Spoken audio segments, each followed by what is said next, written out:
का, लेकिन मलाइक यूं कहे शाहजादी दर पे हाजिर है ये ममता नूर का, कहे तो फिजा,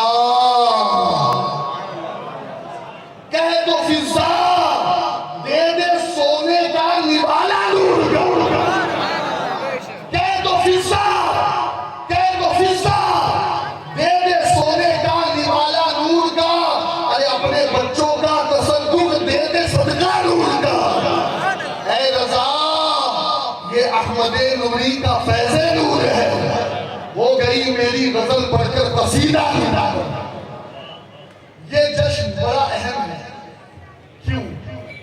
1499 साल हो गए हुजूर की विलादत को, 499, और जो आने वाला साल है इंशाअल्लाह मुकम्मल 1500 साल आका की विलादत को मुकम्मल हो जाएगा। और इंशाअल्लाह ये जितने उलमा हैं ये सब मुफ्ती अब्दुल सत्तार साहब किबला की सरपरस्ती में अब ये जश्न 1500 साल की तैयारी में लगे हैं, इसलिए कि आने वाले साल रंग और होगा, ढंग और होगा, कैफियत और होगी, और बोलने वाले भी वो होंगे कि आज तक हम जिनको सुनने के लिए तरसते होंगे। कि तैयारी अभी से है, अभी से है। और एक चीज मैं आपको बता दूं कि अल्हम्दुलिल्लाह आज तो आपने भोजपुर और खलीलाबाद यूपी के मेहमानों का इस्तकबाल किया। कल करबला की सरजमीन पर एक गाजी, एक सफीर जो सरजमीन फलस्तीन से मेहमान खुसूसी के तौर पर आ रहे हैं। आज ये जो लोग कहते हैं ना ये जयपुर वालों ने मीलाद की बिदअत निकाल दी, ये मुफ्ती अब्दुल सत्तार साहब ने निकाल दी, अल्लामा एहतराम आलम साहब ने निकाल दी। अरे भाई ऐसा नहीं है, आज भी जो मस्जिद अक्सा का इमाम है वो नबी की मिलाद पढ़ता है, बल्कि खड़े होकर सलाम पढ़ता है। और एक चीज मुझे ईमानदारी से बताओ, क्या फिलिस्तीन वालों के साबित कदमी को देखकर लोग मुसलमान नहीं हो रहे? बोलो ना जरा यार, कितनी तादाद में हो रहे? वो हैवान है या अल्लाह ये किस मिट्टी के बने? दफन होना तो गवारा है, लेकिन शहरे रसूल छोड़ना गवारा नहीं। मस्जिद अक्सा से समझौता नहीं, का कुछ भी हो जाए, यहाँ हमारी मैयत तो गिर सकती है, यहाँ हमारे जनाजे तो उठ सकते हैं, यहाँ हम दफन तो हो सकते हैं, लेकिन मस्जिद अक्सा को हम नहीं छोड़ सकते। तो वहां से गाजी आ रहे, वहां से गाजी आ रहे। और एक चीज मैं आपको और बता दूं, सुनो, आज एक साहब मेरे पास आया, बस इसी पर बात इंशाल्लाह मुकम्मल होगी।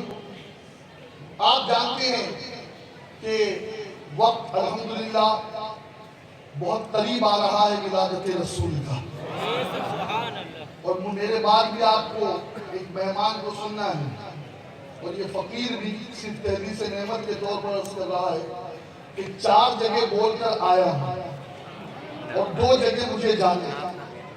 आप दुआ करें कि अल्लाह वक्त में बंद कर दे। आमीन। अब तवज्जो से सुन ले थोड़ी देर के लिए। आज अजीब अजीब बातें की जा रही है। आओ देखो, नबी ने सैयदा आयशा से निकाह किया। मैं कहता हूं सुनो, सैयदा आयशा हुजूर की पहली बीवी नहीं है। तवज्जो चाहूंगा मैं इस मजमे से। बड़ी बातें करते यार, नबी की सीरत पढ़ते क्यों नहीं? और पढ़ते हो तो अधूरी क्यों पढ़ते हो? क्या मेरे नबी की सिर्फ एक बीवी आयशा थी या और भी थी? मैं कहता हूं दुनिया वालों को पहली बीवी का जिक्र क्यों नहीं करते सामने? पहली बीवी खदीजा के बारे में क्यों नहीं बताते? तुम्हें डर है, तुम्हें डर है कि अगर खदीजा के बारे में बताया तो कहीं ऐसा ना हो कि हमारी बहनें भी कलमा पढ़ लेंगी। तुम्हें डर है, तुम्हें इस बात का डर है कि कहीं ऐसा ना हो हमारी तादाद कम हो जाए, इसीलिए बीबी खदीजा के बारे में नहीं कहते। लेकिन हम थोड़ी चुप रहेंगे, हम कहेंगे बीबी आयशा से निकाह हुआ हिजरत से 3 साल पहले, और हिजरत के बाद मेरे नबी सल्लल्लाहु अलैहि वसल्लम के जो है वो घर तशरीफ लाई। 6 साल में निकाह हुआ, 9 साल में घर तशरीफ लाई। लेकिन ओ नबी के बारे में जबाने खोलने वालों, होश के नाखुन लो, होश के नाखुन लो। जब मेरे मुस्तफा की उम्र शरीफ थी 25 बरस, 25 बरस, अल्लाह अकबर, अरब के उन बेहया लोगों में वो पाक सुथरा, वो बाहया, वो नीची नजरों वाला, वो शर्मो हया वाला, अल्लाह अकबर, 25 साल की उम्र, और निकाह किससे कर रहे हैं? एक 40 साल की औरत से। 40 साल की औरत जिसके जो है जो बेवा है, 2 बच्चे भी छोड़े हुए। अब मैं उनसे पूछता हूं नादानो, जब बेवा की कोई इज्जत ना थी, जब बेवाओं को पाप की नजर से देखा जाता था, जब बेवाओं को माअज़ल्लाह रब्बिल आलमीन कोई वक़्त और हैसियत ना दी जाती थी, उस वक्त मेरे नबी ने अपना पहला निकाह एक बेवा से करके बता दिया।